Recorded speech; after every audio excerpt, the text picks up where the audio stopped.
Oui. surtout le respect de l'autre.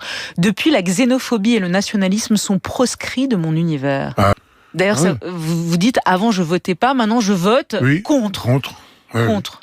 oui, parce que je suis contre le Front National, je suis contre tous ces gens-là. C'était mieux avant que les années 60, c'était merveilleux. Non. Vous leur dites non. Non. Et il y avait De Gaulle qui nous est complètement, je m'excuse du terme, méchier, Ouais. et qui nous forçait, nous les jeunes, à entrer dans l'armée, quoi.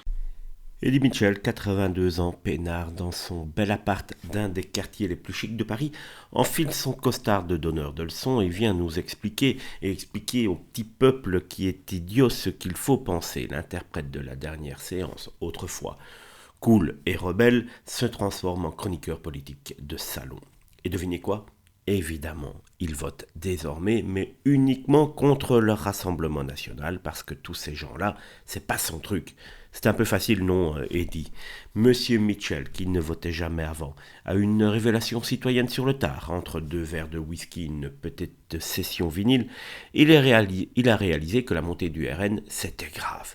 Allez hop, direction l'isoloir pour sauver la République. Depuis son fauteuil en cuir, on se demande bien évidemment ce qu'il veut dire par voter contre le Rassemblement national, puisque cela ne veut rien dire. Et il le dit sans trembler, je suis contre tous ces gens-là. Mais quel courage, franchement. Le plus croustillant, il nous parle de Belleville, le quartier populaire de son enfance et de son multiculturalisme harmonieux d'antan. Aujourd'hui, il accuse l'environnement d'avoir changé à cause de certains partis sans jamais citer un seul nom. Et oui, c'est toujours la faute des mêmes. Tout est flou, bien pensant, confortable, comme une interview de France Inter. Pas trop de vagues, mais une leçon bien emballée. Alors, pendant que la France galère, pendant que des millions de Français vivent l'insécurité, la précarité ou la fracture sociale, Eddie Mitchell, lui, depuis son havre de paix, vient nous faire la morale. Lui, qui a une carrière en or, une vie de luxe, des amis de stars et des tournées dans les palaces, se permet de juger les votes, les gens qui votent mal. Et oui, une fois de plus, qu'est-ce que c'est con, le peuple.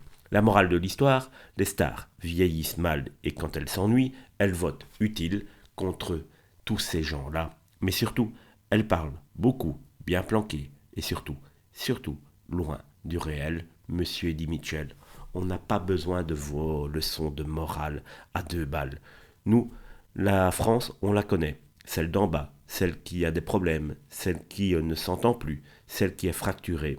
Et vos discours de bobo gauchistes n'y changeront rien. Allez, Eddie, on ne t'en veut pas trop. On va mettre cela sur le compte de ta vieillesse.